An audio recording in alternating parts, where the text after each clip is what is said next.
Halo, Assalamualaikum warahmatullahi wabarakatuh. Balik lagi di channel Iqbal Ars YouTube. Di konten hari ini, saya mau sharing ke teman-teman tentang berapa biaya merefresh mesin atau menurunkan mesin di BMW. Jadi sebagai contohnya, di sebelah kiri saya, ini ada mobil 4 silinder yang kapasitasnya 2000 cc. Saya baru merefresh dan saya baru menurunkan mesinnya. Saya mau sharing ke teman-teman berapa sih biayanya. Karena, kenapa saya membahas ini? Di setiap user BMW atau teman-teman yang lagi mencari BMW itu biasanya selalu menjadi momok berapa sih biaya turun mesin yang katanya mereka wah ini pasti mahal banget gitu. Jadi jangan kemana-mana, saya sharing ke teman-teman berapakah biaya saya merefresh mobil ini. Oke, sebelum masuk ke pembahasan tentang saya sharing berapa biayanya merefresh atau menurunkan mesin di BMW saya akan sharing ke teman-teman apa sih indikasinya kalau kalian harus menurunkan atau merefresh mesin BMW. Yang pertama, fogging. Fogging itu asap knalpotnya mengebul putih. Itu tandanya olinya sudah terbakar atau olinya ikut terbakar. Jadi lama-lama olinya akan habis dan itu akan merusak bagian di dalam mesin. Dan yang kedua, tercampurnya air coolant atau air radiator masuk ke dalam mesin. Ciri-cirinya, yang pertama, mesinnya pincang dan susah hidup. Dan yang ketiga, kalau kalian buka ditutup oli, itu olinya itu akan berwarna seperti kopi susu atau coklat. Jadi itu tandanya air radiator sudah bercampur dengan oli. Yang terakhir, headnya sudah melengkung posisinya. Itu karena apa? Karena sering terjadi overheat atau panas yang terlalu berlebih di dalam mesin. Jadi buat teman-teman yang sudah ada indikasi atau ciri-cirinya itu kalian bisa langsung melakukan refresh mesin kalian atau menurunkan mesin kalian. Oke, sekarang saya mau membahas tentang berapa biaya refresh ini, tapi saya mau cerita dulu dari awal kronologisnya kenapa saya memutuskan untuk merefresh mesin di BMW saya. Yang pertama, saat itu karena sering saya pakai, terjadi ada pengebulan fogging di knalpot. Walaupun menurut saya itu tipis, seperti ibaratnya asap rokok, tipis aja, tidak sampai fogging yang membesar atau yang terlalu lebat, tidak. Cuma saat itu saya langsung memutuskan untuk merefresh mesinnya karena saya melihat dari history recordnya. Ini terakhir di kilometer kurang lebih 80 ribuan dan sekarang kilometer kondisi sekitar 130-an. Jadi menurut saya memang sudah saatnya. Dan memang tidak langsung saya memutuskan untuk saya merefresh atau saya menurunkan mesinnya. Saat itu saya datang ke bengkel, saya diskusi, dan saat itu keputusannya pertama itu kita mau mengecek di bagian separator oli. Separator oli ini yang bisa mengakibatkan juga ada fogging di knalpot karena biasanya kondisinya sudah bocor. Kalau ada teman-teman yang terjadi seperti itu, jangan langsung merefresh mesinnya dulu, tapi cek dulu di separator olinya. Dan yang kedua, saya mengecek di bagian pembakaran di bagian busi. Nah, ternyata di bagian busi itu bagus. Jadi di ujung businya itu tidak terjadi basah oli.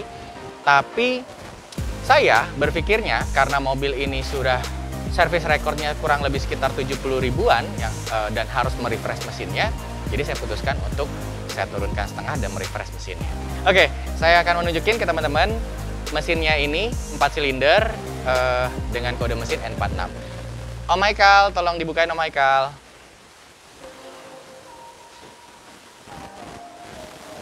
Makasih Om Michael. Oke. Ini mesin, kode mesin N46, kapasitas 2000 cc, 4 silinder. Jadi kemarin itu saya membongkar mesin yang di bagian head dan kemarin saya sudah mengecek separator dan kondisi businya. Ternyata semua dalam kondisi baik, tapi saya tetap untuk memutuskan merefresh mesinnya lagi supaya buyernya atau pembeli selanjutnya akan merasa puas. Oke. Sekarang sudah waktunya di konten utamanya saya akan sharing ke teman-teman berapa biayanya dan mungkin nanti sebelah kiri saya akan munculin bondnya Dan ini tidak ada sama sekali rekayasa atau pengurangan harga atau bahkan apapun yang seperti tadi saya jelaskan. Dan kami pun dari pihak Alshiro tidak ada kerjasama dalam bentuk apapun. Ini hanya sekedar sharing buat teman-teman. Oke, sebentar, saya ambil service record saya dulu.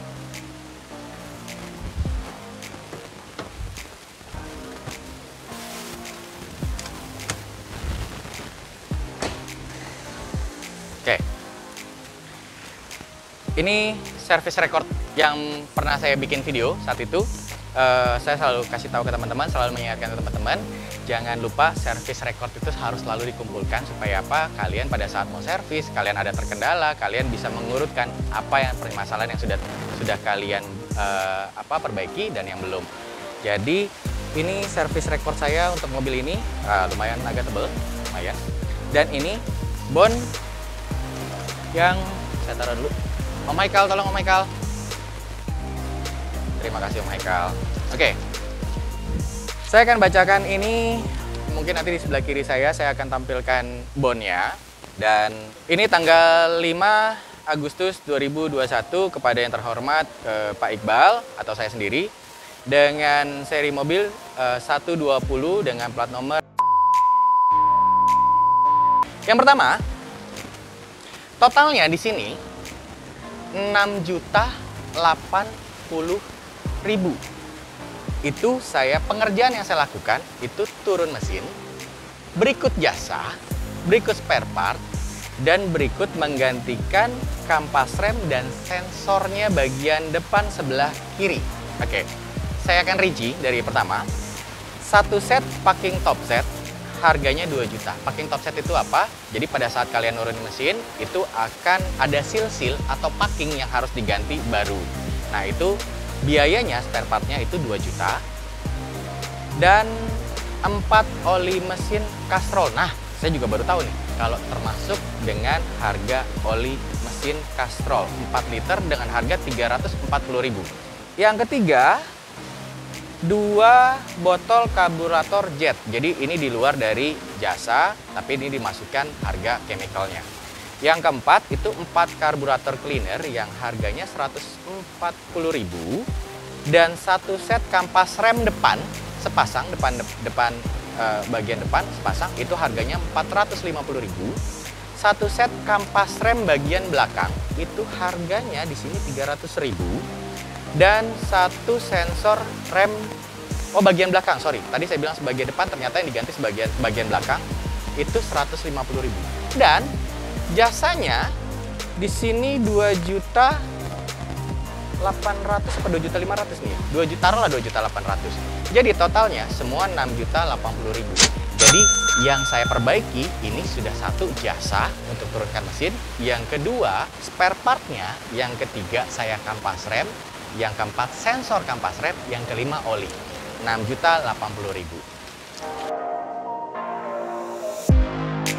Oke, ini hanya sekedar pengalaman aja dan saya selalu mengerjakan mobil untuk pribadi saya, BMW pribadi saya dan mobil yang saya jual itu kalau memang sudah terjadi masalah dan memungkinkan untuk turun mesin pasti saya akan turunkan seperti contohnya ini. Dan saya hanya sekedar sharing, mudah-mudahan ini tidak menjadi patokan harga untuk teman-teman. Jadi selebihnya harga yang tadi saya sebutkan itu menjadi angka yang relatif. Itu tergantung dari teman-teman tingkat kepercayaan dan kenyamanan sama bengkel kalian sendiri. Jadi saya ulangi lagi, mudah-mudahan ini tidak menjadi patokan harga untuk teman-teman. Oke. Intinya dari konten dan sharing hari ini, berkali-kali saya sudah informasikan ke teman-teman, intinya ada 2 faktor. Jangan salah beli dan jangan salah bengkel. Kenapa? Ini menjadi faktor yang utama kalau kalian mau membeli brand BMW.